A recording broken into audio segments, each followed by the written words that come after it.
Hello everybody, it's Dylan from Yugioh Everything, and welcome back to another video on this lovely Tuesday morning. We got the episode 4 and 5 summaries a couple of hours ago. Thanks to DMC for translating. He just translated the episode 4 cast list. So this will be everyone speaking, and this is probably the shortest cast list we've had so far, but we did get a little more of the episode summary. And by the way, before I begin, a lot of people in the episode 4 and 5 summary analysis said, because in the summary we got that Go is a knight of Hanoi, but a lot of people pointed this out, and in hindsight, it's absolutely correct. I feel kind of like a buffoon for missing it. Most likely, Soul Technology is just disguising Go Onizuka as a knight because they know Playmaker right now is only interested in dueling the Knights of Hanoi. He even said in the first episode, you know, wherever you appear, I will be there to stop you. So clearly, that's probably what's going on. Probably Go does not have any contact with the actual Knights of Hanoi. They're just doing it as a setup to draw out Yusaku and draw out the Playmaker. That was kind of a stupid realization that I just did not make for some reason.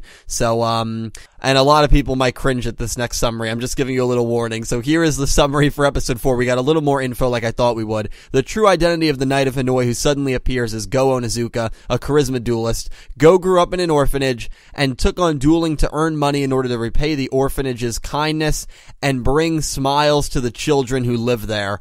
However, even since Playmaker, I can't even do this. However, even since Playmaker appears, the children only have their eyes on him. In order to regain their support, Go challenges Playmaker to a duel. Here is the cast. Yusaku, the mysterious life form, Kusanagi, Go, Akira, MC. I don't know who MC is. I feel like Icon is already voicing, isn't he voicing Bishop? Or maybe that's someone else. But MC, I guess that's maybe a new character, unless I'm just being another fool. Robapi and the Knight of Hanoi. So that's why Go is not involved with the Knights in any way, if this, you know, was any indicator, because there's no Revolver or Spectre.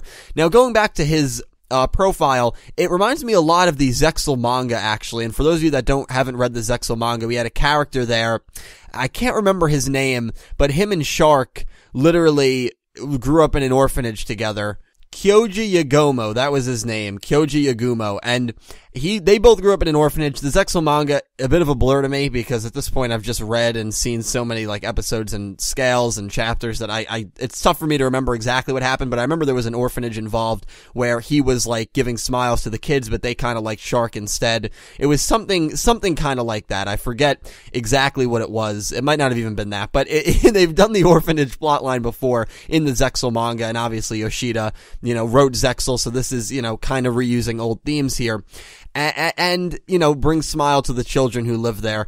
Jesus Christ. I mean, someone said, I think his entertainment style is going to be more like Jack and not Yuya. I really hope so. But Jesus, you know, and if Go Onizuka, if he's the only character that has this mindset and it's not shoved down our throats, it's not a bad mindset at all. It's kind of nice here.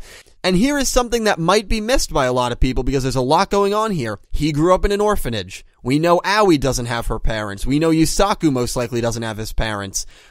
All these characters, it's all connecting that they don't have parents. And you think of that flashback in episode 2 when those kids were being carried out of the woods. And I said, we see Yusaku's face. I can almost guarantee you that Aoi Zaizen is one of these characters, that Go Onizuka is one of these characters, and that further backs up the theory here. Go grew up in an orphanage. We know Aoi and Akira, again, they don't have their parents.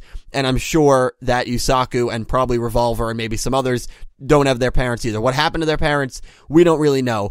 But I think it's a little selfish, to be honest, because if you really want to bring smile to the kids that live there, it shouldn't matter it shouldn't matter who's doing it, right? If Yusaku's doing it, why does it really matter to you? I guess you feel maybe a little guilty about it, but yeah, it's going to be an interesting duel. We should get a lot of good backstory here. The cast list, Robapi is on it back-to-back times. We don't have the Hato or whatever character it was, that's appearing in episode 3. So it'll be interesting to see who that is. We have no Aoi. This is the first episode where Aoi will not be speaking. It's also the first episode that Naoki will not be speaking. So, and Revolver and Spectre. Well, I don't think Spectre is speaking in 3, or he didn't speak in 2 actually, but no Revolver in this episode. So this should be a lot of good focus on Yusaku, but more so good focus on Go Onizuka. So let me know all your thoughts down below. Let me know if you like this kind of backstory for Go. I don't mind it.